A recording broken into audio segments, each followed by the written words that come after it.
You're watching 11 Alive Morning News. 11 minutes of nonstop news starts now.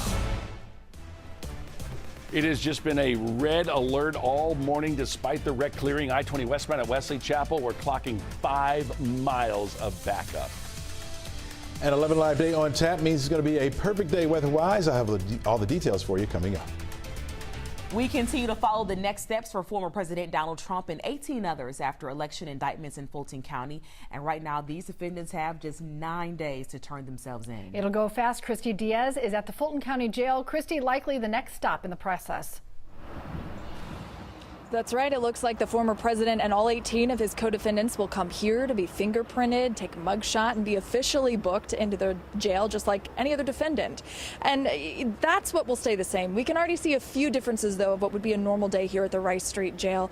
Normally, we would be in the parking lot reporting, but now we're outside across the street from the main entrance, and there are active police cars here with the lights on. We've been watching all morning as they've been patrolling, going up and down the driveway, and we can see security starting to ramp up over the last couple of days. Now, all 19 of these defendants are likely already starting to negotiate their surrender here in Atlanta. Normally, that is a very slow process being booked into the jail. We're talking more than 12 hours to get that fingerprint and mugshot taken and be officially booked. But experts think for this group, things will move faster, and they will likely be immediately released and let out without spending any more time than is necessary inside. One defense attorney we spoke to said there's really no way to get around taking a mugshot, though. They have to take a mugshot. They have to. I don't see how we're going to get past that. It's a rule. Yeah, now many of these people live out of state, which is adding another layer and potentially why the DA is giving them so much time to turn themselves in. They still have a week and a half, but each person named in this indictment has a felony arrest warrant out now, and these are multi-state extraditable warrants. So it looks like, Jerry, each one of these 19 people will be making a trip to Atlanta sometime before next Friday at noon, unless, of course, any of these cases move to federal court. That's right, Christy. Good morning. It is possible that former President Donald Trump could follow the lead of his former chief of staff and ask that the case be moved from Fulton County to federal court. Mark Meadows is that former chief of staff who has filed a request in U.S. District Court here in Atlanta. He is indicted on charges based on phone calls and meetings he took part in while he was chief of staff, and he says because of that, his case should be moved from Fulton County to federal court. Georgia State University law professor Eric Segal expects Donald Trump to make the same request. That motion is going to take up everybody. That's going to be the biggest issue for the next foreseeable future, because if a federal judge denies the motion to move it, then it goes to the 11th Circuit Court of Appeals, which and then to the Supreme Court, possibly. That could all take a year or more. Now, if Mark Meadows is successful, it would move his individual case to federal court, not the entire case with all 19 defendants. Each defendant would have to make that request on their own. All right, a story the world is watching. Jerry, thanks a lot. Here we go on a beautiful hump day, Chelsea. That sunrise is spectacular. Yeah, over the King and Hui building. Not quite up yet. We'll rise above the horizon right around 7 o'clock. So our days are getting shorter, folks. Yeah, we're headed toward fall. So I know that's your favorite season. I know it. It's mine too. Mine too. So we're waiting on that cooler air to come, right? It's about time for fall with football season coming out.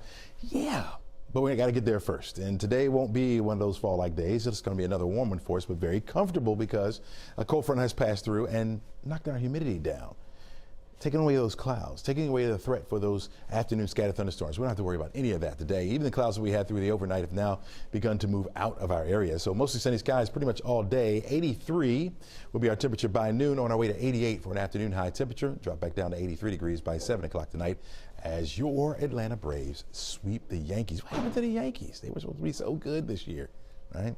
Braves, #1 in baseball right now.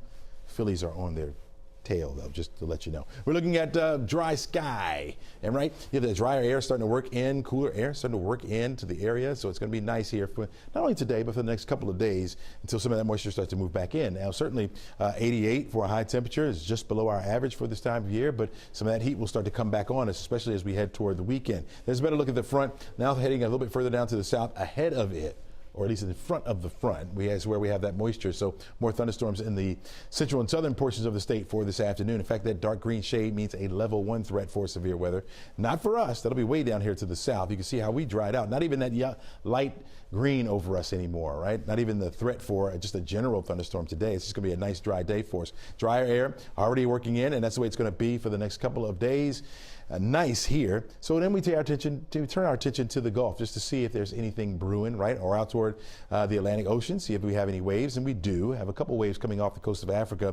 40% chance for this one right here to develop into a tropical storm. So we'll watch that. Very low threat otherwise. You can see even the wave that's coming off the coast of Africa. So our next named storm would be Emily. We'll see if that takes place. 90 for the high temperature tomorrow. And then notice we warm it up as we head into the upcoming weekend, well into the 90s, even as we slide into next week. Crash?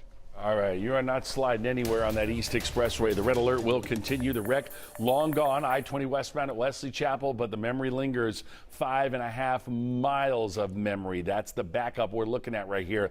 That is a mess. Plus, we're hearing about trouble in the backup on I-20 westbound around Evans Mill. Only going to add to the headache, folks. Everybody jumped over to Covington Highway as an alternate. That's just as crowded. It is just one of those mornings, unfortunately, where you are stuck on that east side. To the maps quickly, let's go. The wreck 85 south being cleared out of the HOT lane around Beaver Ruin. You get by that, you're in pretty good fortune until you encounter the wreck that they just moved out of the way. 85 southbound before Claremont Road, but traffic there was stacked up back towards Chamblee Tucker. Let's take a quick peek at that. There you go. A lot of heavy traffic, folks, trying to get in from DeKalb County into Midtown. I'm Mariana Moniz. There's a new push to adding voting accessibility for Spanish voters in Clayton County. 3 state representatives sent a letter to the Clayton County Board of Commissioners requesting Spanish ballots to be included in future county-run elections. Now, printing ballots in multiple languages has been a topic of debate for months now. The city of Murrell in Clayton County is having its own battle over ballots. It started when City Council member Van Trin called to add Vietnamese and Spanish ballots at polling locations. Council member Dorothy Dean called Tran un-American for this initiative. But last week, the council approved a plan to let the voters decide.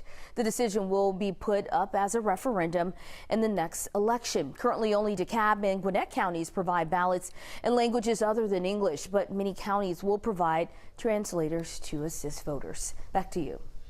This morning, Atlanta City Council is remembering one of its own. Former longtime council member Jim Maddox passed away recently. Hours ago, City Council released a statement remembering Maddox as a selfless and insightful visionary. We could soon learn the final decision, Cheryl, about the teacher in Cobb County. Yeah, whether she can keep her job is at question. She was criticized after reading a book in class that addressed gender identity. This morning, we have the result of the first step in this process. A tribunal appointed by the district voted that Catherine Renderly should not be fired. The Cobb County School Board will now vote to adopt, reject, or modify that decision. She was accused of violating a district policy when she read the book My Shadow is Purple to her class. The board meets tomorrow. No word if they'll make this decision then. Starting this week, Atlanta Public Schools will take new steps to keep kids safe on their way to class or home. Hours ago, school officials announced plans to roll out a school zone speed safety camera program. They tell us it's going to start at 10 elementary schools starting Friday. Drivers caught speeding, they're going to get a warning. Starting September 18th, violators will be given tickets. This morning, students at UGA, Spelman, and Morehouse are all waking up for the start of a new semester. In Athens, the Dogs class of 2027 met between the hedges. Take a look at this cool time lapse. This is what it looks like to get 6,000 students to make the UGA G on the 50-yard line of Sanford Stadium. Pretty impressive. Spelman students celebrated the beginning of a new semester with a joint convocation with Morehouse College. Morehouse also wrapped up a new student orientation, dressed in their best. This is a TikTok of the upperclassmen dressed for success, welcoming all the new students. And Clark Atlanta University welcomed 1,200 freshmen at a new student induction ahead of first day of classes. We hope everybody has a great year out there, Chesley.